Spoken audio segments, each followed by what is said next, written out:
Hello, and welcome to the next episode of Blue Tiger Academy. Today, we're going to learn how to solve a common business challenge that we have during trade show season. Often, our sales reps will present us with an Excel spreadsheet that contains a list of company names that they want to target for the upcoming convention or trade show. They want us to take this list, find the contacts that are related to these companies in Salesforce, and then get these contacts over to marketing so that marketing can email them, or get these contacts into a list so that their dialer can dial them or find them, and then they can do some pre-show calling. Well, this list of company names was hand typed, and we tried to do a vlookup and cross-reference the accounts with Salesforce, but you don't find a match on all of them. So you end up having to manually look up a lot of these accounts, and then you have to create a new checkbox on the account so that you can check the box on all the accounts that they want to target. Then you can run a report and filter on all the companies that have this checkbox checked, and then you finally have your list of contacts that you can then add to the campaign. So we're going to look into a feature that we can enable that's going to streamline this entire process. We're going to look at the Accounts as Campaign Members feature from Salesforce. This feature comes standard in every Salesforce org if you have Enterprise Edition or higher. And so we're going to go into Setup, and then you're going to type in Accounts into the quick find here.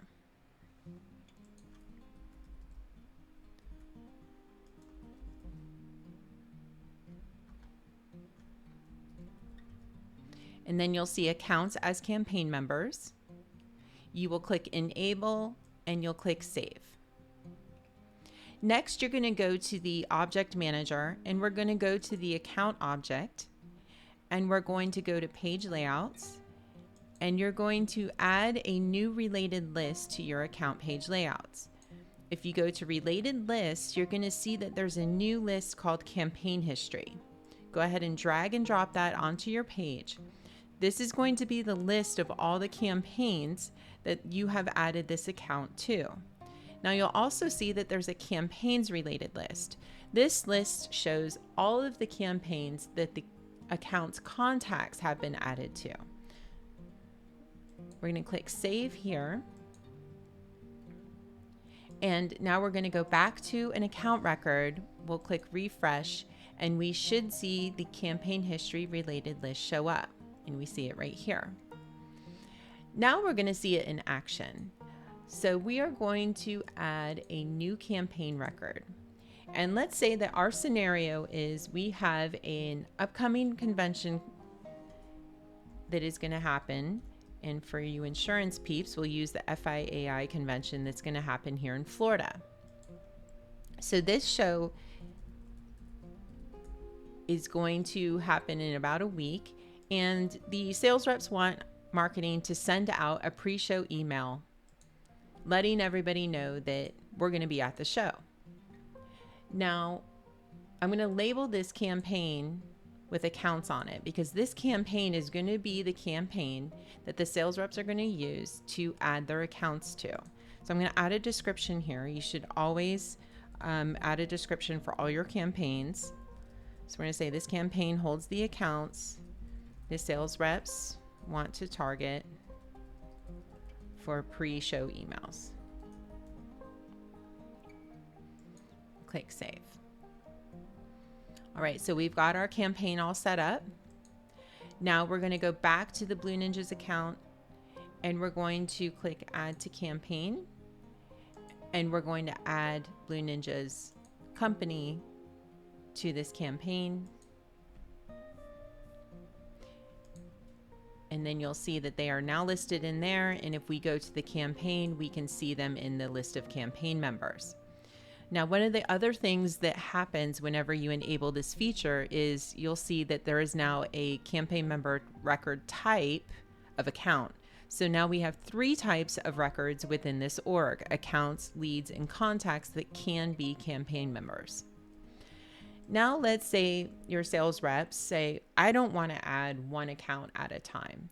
So there's another option that they can use to add their accounts using a report where they can add more than one at a time. Now, they're going to have to use filters to narrow down which of these accounts they want to include, because when we click the drop down here and click add to campaign, it's going to add all of the accounts that we have in this report. There's not a way for you to select which ones you want to add. So it's an all or nothing thing here. So if we want to add these 13 accounts to the campaign, we'll just use that add to campaign button. Now Blue Ninjas is in here, so I would expect to see a total of 13 campaign members in this campaign once this gets done adding them. So whenever you see that gray little toaster, that means that you're going to get an email letting you know when these campaign members have been added.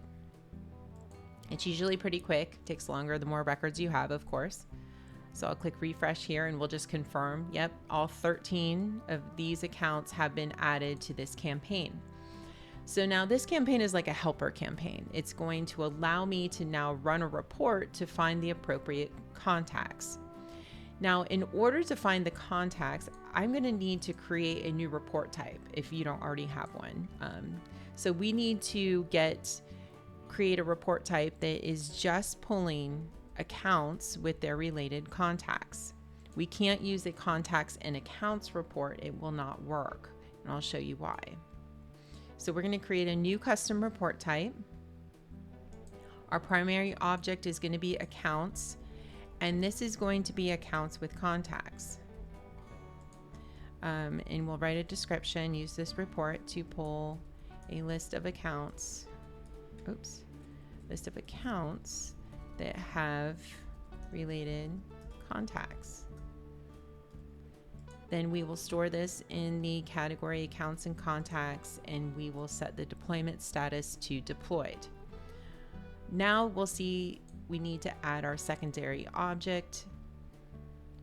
I'll select contacts, and we want to keep this selection here. Each A record must have at least one related B record. This means that we only want a report that's going to show an account that does have a related contact. I'll click save here. And now our report is ready to be used. So I'm going to go back to my reports tab, and I'm going to create a new report using this new report type. I'm going to click all here, and my report was called accounts with contacts, and I can see that come up here, and I can see my category says custom. So that is my custom report type that I just created. Now I'm going to go to filters, and I want this to show all accounts, not just the accounts that I own. If I left this on my accounts, it would only show the accounts where I am the account owner. I'm going to set the date filter to be all time because I don't care about any date range here. Now, what I want to do is filter for those accounts that are in the campaign only and have it show me those contacts that are related to those accounts. So I'm going to add a cross filter here, and I'm going to make this say accounts with campaign history. I'm going to add an additional filter here of campaign name, and I'm going to type in the name of the campaign I want to filter for. Now this is important because the account could be related to more than one campaign. All right, so I've got my campaign name filter in there. And you may want to add a couple of other filters as well. So if this is, if you're pulling a list that's for an email campaign, then you'll want to make sure that the email is not blank. So that's important. You'll want to make sure that they haven't opted out of email. If you can't see email opt out, check your field level security on this field. But we want to make sure that email opt out equals false. If you have emails that are bouncing, like if you have a marketing automation system that's updating Salesforce to tell it whether or not the email has bounced, we can use that as a filter too. So we want to make sure we filter those out. We don't want to include any of these people. You may have some other statuses, maybe status is active, whatever other filters you need, you can add those here to this report that you use for your segmentation. We can come back here and add additional columns. to our report. And that's it. So we are going to click save and run here. And this is going to be our report that should contain the contacts that sales wants us to reach out to. Okay, so we've got 20 people here. Now I'm going to do a little test here. So let's say that I'm going to remove Blue Ninjas from this campaign. And I would expect to see David and Betty be removed from this report. So we'll come and we'll hover over campaign history, and we're going to delete this campaign member. I'll come back to my report and I'll hit refresh, and we see that we lost 2 contacts. So we're all set. Your next step will be to add these contacts to a new campaign. I like to keep the campaigns separate for different things. So this will be for the FAIA convention, and this is going to be for a pre-show email. So I don't find one here that's called that. I don't find a campaign. So I'm going to create a new campaign. And this is going to be a type of email. And then I always set the start and end date to be the date that the email went out. And then we're going to put a description in. So this is the list of contacts that will receive the pre-show email for FAIA based on the target list from the sales team. Okay. All right, and we'll hit submit. And now we should see these 18 people get added to this new campaign we created. So let's go ahead and look up that new campaign.